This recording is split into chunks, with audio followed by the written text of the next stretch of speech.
이제 오늘부터 예레미야서를 시작합니다. 먼저 지도를 하나 보겠습니다.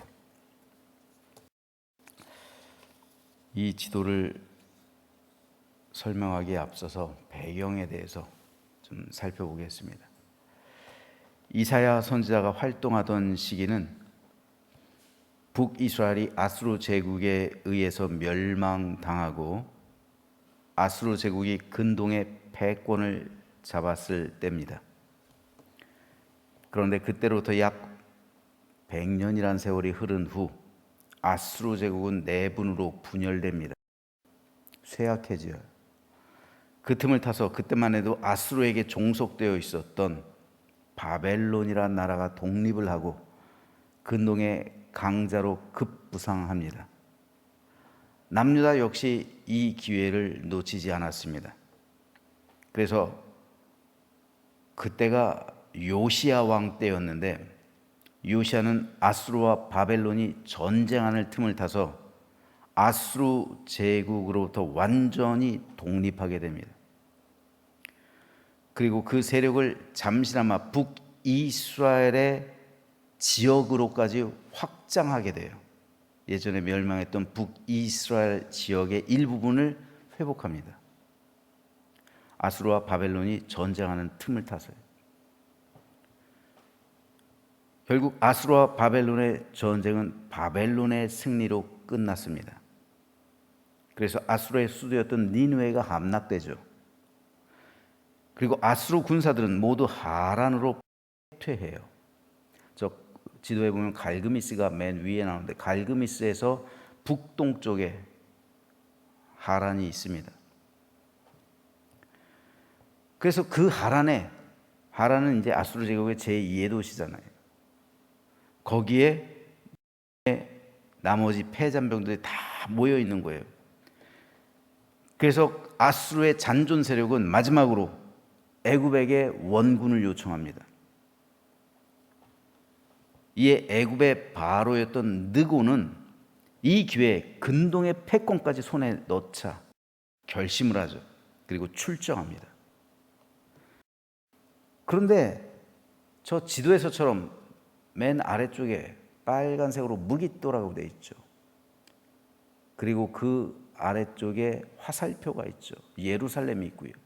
예루살렘으로부터 무깃도까지 가서 애굽의 바로였던 느고를 막아선 세력이 있었어요. 막아선 사람이 있습니다. 누굽니까? 요시야죠. 요시야가 막아서는 거예요. 애굽의 바로 느고가 너무 급하니까 요시야에게 애원을 하다시피 하는 거예요. 우리 너희들과 싸우려는 거 아니야. 제발 길을 좀 터다오. 우리 지체할 시간이 없어. 빨리 가가지고 아수르를 도와야 우리가 바벨론과의 전쟁에 이길 수 있다. 이러다 잘못하면 아수르 한다. 빨리 길을 좀 터다오. 하지만 요시야는 고집스럽게 길을 트지 않죠. 결국 애굽과 남유다는 전쟁을 합니다. 그런데 남유다는 애굽의 상대가 될 수가 없어요. 그래서 결국 그 전쟁에서 요시야는 죽임당합니다. 전사예요. 그래서 남유다는 요시야의 아들이었던 여호아하스를 왕으로 세우죠. 그런데 남유다와 전쟁하는 그 시간이 지체될 수밖에 없잖아요. 전쟁하는 아무리 남유다가 약해도 전쟁은 전쟁이에요. 더군다나 수비하는 입장이기 때문에 시간이 지체될 수밖에 없습니다. 결국 남유다를 이기고 올라가는데 바벨론과 아수르와의 전쟁은 이미 시작되었고 결국 하란까지 무너져요. 완전한 아수르의 멸망입니다. 그래서 바벨론은 아수르를 이기고 나서 내려오는 거예요. 애굽 군대로. 결국 하란까지 가지도 못하고 저 갈그미스라는 곳에서 애굽과 바벨론 군대가 정면으로 부딪히. 저 전쟁이 세계사적으로도 유명한 갈그미스 전쟁이에요.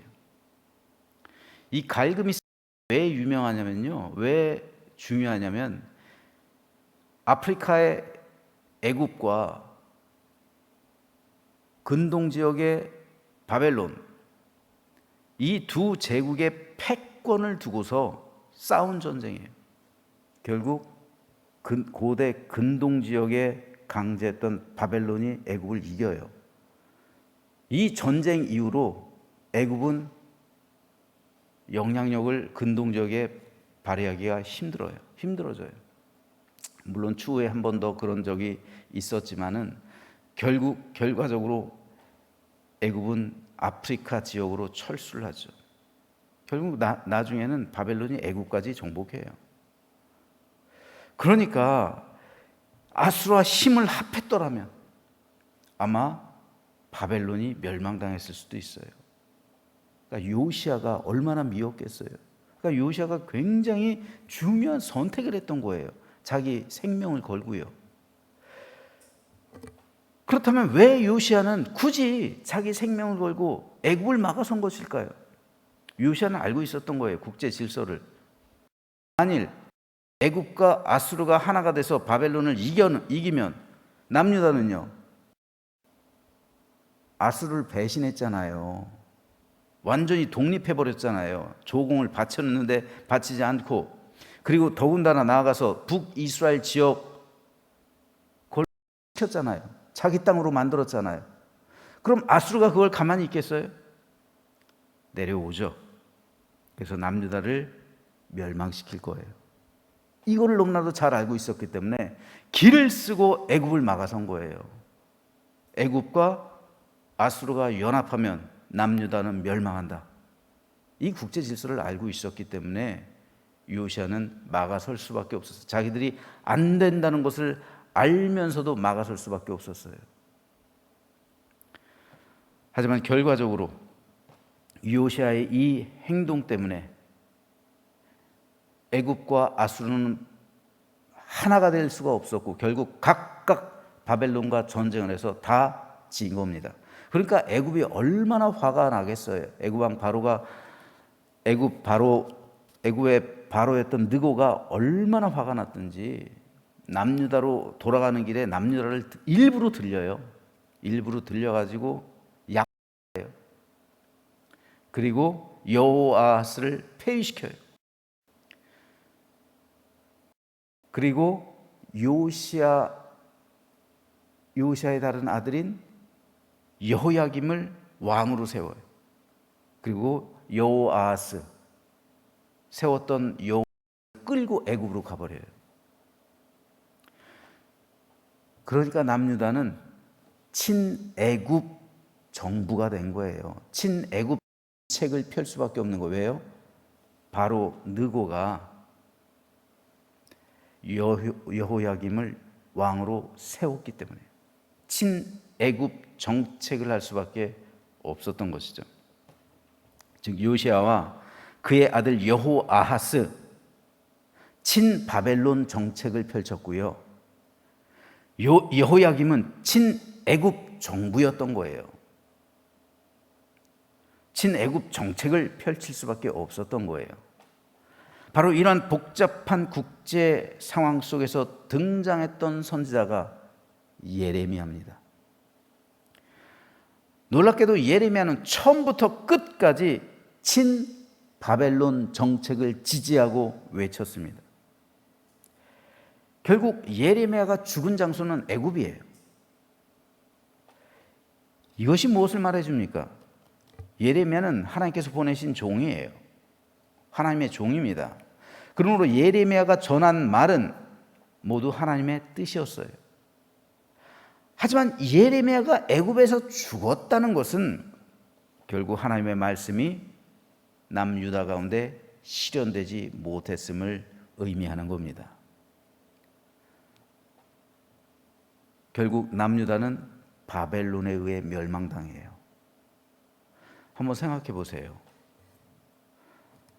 요시야가 아니었더라면 바벨론이란 나라는 존재하지 않았을 수 있어요. 멸망당했을 수 있어요. 그럼 바벨론의 입장에서 볼 때 요시야가 전투를 한 것, 이게 결정적인 이유가 되는 거예요. 바벨론이 아스르와 애굽 각각 전쟁을 할 수 있게 되었던, 시간을 지체시켰던 결정적인 승리의 원인이 되는 거예요. 그럼 바벨론이 남유다를 선대할까요? 선대하지 않을까요? 당연히 선대죠. 어떻게 보면 물론 바벨론과 남유다와의 어떤 계약이 있었는지 모르겠어요. 혹은 암묵적으로라도, 계약이 없다 손치더라도 암묵적으로나마 바벨론을 지지해 주는 거잖아요. 그렇기 때문에 바벨론은 남유다에 대해서 굉장히 호의적일 수밖에 없는 거예요. 근데 그렇게 호의적일 수밖에 없었고, 호의적인 정책을 펼 수밖에 없었고, 이제 고대 근동의 강자잖아요. 아수르를 대신하는 제국을 이루었잖아요. 그런데 친애굽 정책을 펼쳐서 바벨론을 대적한다고 하면 그 고마움이 다 사라져버리죠. 그러니까 바벨론이 내려와서 남유다를 정복하는 거예요. 결국 바벨론에 의해 남유다는 멸망합니다. 예루살렘 성은 파괴됐고 하나님의 성전은 무너졌습니다.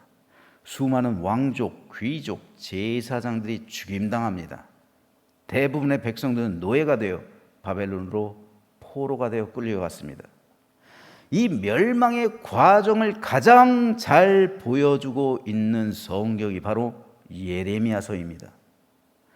그러므로 예레미야서의 주제는 하나님의 뜻과 인간의 거부, 그리고 그에 따른 심판입니다.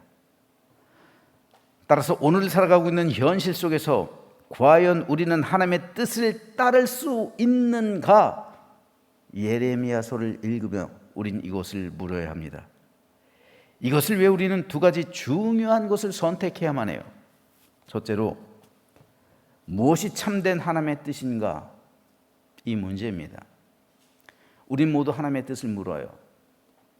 그리고 그 당시 선지자 예레미야와 하나냐를 비롯한 여러 거짓 선지자들 사이에서 이스라엘 백성들은 누구의 말을 들어야 할지를 선택해야만 했습니다. 이 선택의 과정이 예레미야서에 자세하게 기록되어 있어요. 누구를 통해 말씀하시는 것이 과연 하나님의 뜻인가? 둘째, 그리고 그 과정에서 누구의 말을 선택해야 할 것인가? 두 번째로, 우리는 과연 하나님의 뜻을 따를 수 있겠는가 하는 겁니다. 하나님의 뜻을 안다 할지라도 그 뜻에 순종할 수 있겠는가?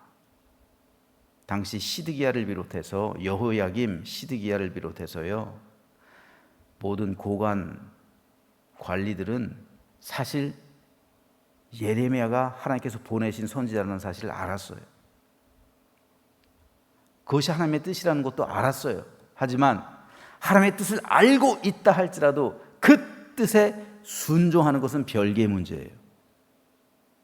선택해야만 합니다. 그 뜻에 순종함으로 내가 이뤄야 할 것이 있어요. 내가 봐야 할 피해가 있어요. 하나님의 뜻을 선택함으로 인해서 내가 겪어야만 할 고난의 과정이 있어요. 이스라엘 백성들은 그게 싫은 거예요. 그렇다면 과연 내가 하나님의 뜻에 순종함으로 인해서 내가 겪어야 할 고난이 있다면 그것을 기꺼이 우리가 선택할 수 있는가? 이거를 오늘 우리의 현실 속에 물어야 합니다. 예레미야서를 읽으며 우린 이 두 가지 질문에 직면하게 될 겁니다. 그리고 이 두 가지 질문에 우리는 답을 해야만 합니다. 오늘 우리는 예레미야 1장을 읽었습니다. 내용의 구분은 이렇습니다. 먼저 10절까지는 예레미야의 활동 연대 표기 및 선제로 부름받은 과정에 대해서 기록하고요. 19절까지는 이 소명에 관해 하나님께서 두 가지 환상을 보여주시고 격려의 말씀을 주시는 것이 기록되어 있습니다. 그런데 오늘 말씀을 읽다 보면 계속 반복되는 구절들이 있어요. 바로 여호와의 말씀이 내게 임하니라 라는 말이 4번 반복되어 있어요. 여호와께서 내게 이르시되, 내가 아입니다. 여호와께서 내게 이르시되 라는 말이 4회 반복되고 있어요. 그리고 하나님께서 이르시되란 말씀하시되죠. 이것이 7회 반복되고 있고요. 여호와의 말이니라 라는 말이 3회 반복되고 있습니다. 다 뭐와 관계가 되어 있습니까? 말씀. 여호와의 말씀. 하나님께서 말씀하시는 것과 관계되어 있어요. 예레미야는 철저하게 하나님의 말씀을 들은 사람입니다. 여호와의 말씀이 임한 사람이에요. 참 선지자와 거짓 선지자의 차이입니다. 하나님의 말씀이 임했느냐 임하지 않았느냐, 하나님의 말씀을 들었느냐 듣지 못했느냐, 하나님의 영에 의해 감동됐느냐 아니냐, 이 차이예요. 참 선지자는 하나님의 말씀이 임하고 하나님의 말씀을 듣고 그 말씀을 전한다면 그는 참 선지자입니다. 하지만 하나님의 말씀이 임하지 않았는데도, 하나님의 영에 의해 감동되지 않았는데도, 하나님의 말씀을 듣지 못했는데도 자기 주장, 자기 생각, 자기 뜻을 하나님의 말씀을 들었다라고 말하면서, 그건 거짓말이잖아요. 말한다면 그것이 바로 거짓말하는 선지자예요. 즉 거짓 선지자란 말입니다. 거짓말을 하는 선지자가 거짓 선지자예요. 뭐가 거짓말이에요? 하나님의 말씀을 듣지 않았는데 하나님의 말씀을 들었다고 자기 뜻을 말하니까 그것이 거짓말이에요. 그러니까 거짓 선지자인 거예요. 아니, 자기 주장을 이건 내 생각이다, 내 뜻이다 하고 말하면 그건 자기 주장이잖아요. 자기 생각을 말하는 건 자기 주장인 거예요. 그럼 그거로 족한 거예요. 이건 내 생각이야. 근데 이건 하나님 뜻이야, 내가 하나님의 말씀을 들었어 하고 자기 주장을 관철시킨다면 이게 거짓 선지자란 말이에요. 참 성도와 거짓 성도 역시 동일합니다. 이것을 구별할 수 있는 가장 중요한 기준이 되는 것은 하나님의 말씀이에요. 우리에게는 과연 하나님의 말씀이 임했는가? 우리는 과연 하나님의 말씀을 듣고 있는가? 그래서 성도는 매일 기록되어진 하나님의 말씀, 즉 로고스의 말씀을 들어요. 기록되어진 말씀이 뭡니까? 로고스잖아요. 하나님의 말씀, 성경을 읽어야 되는 것이고, 매일 선포되어지는 레마의 말씀, 강단에서 울려 퍼지는 이 설교의 말씀을 또한 들어야 하는 겁니다. 진실한 성도는 하나님의 말씀이 임했고, 그리고 그 말씀에 순종해서 내 삶을 맞추는 사람, 이것이 하나님께서 원하시는 삶이고 예레미야서를 통해서 우리가 바라봐야 할 본분입니다. 그리고 우리가 예레미야서를 읽으면서 하나님의 말씀을 듣고 하나님의 말씀이 임하고, 그리고 그 말씀에 순종해서 그 말씀대로 살아가기로 결단하고 나를 맞추게 된다면, 그 말씀에 나를 드린다면 그것이 바로 하나님의 감화, 감동, 역사심이 내 안에 충만하게 되는 것이고, 그로써 우리는 하나님의 뜻을 이행하며 살아가는 선지자적인 삶을 살아가게 될 겁니다. 바라기는 저와 여러분 모두 예레미야서를 읽으면서 이렇게 하나님의 말씀을 듣고 하나님의 말씀이 내게 임해서 하나님의 그 말씀에 나를 순종하며, 그래서 신앙의 성숙을 이루고 하나님께 쓰임받는 거룩하고 복된 우리 모두가 되시기를 주님의 이름으로 부탁드립니다.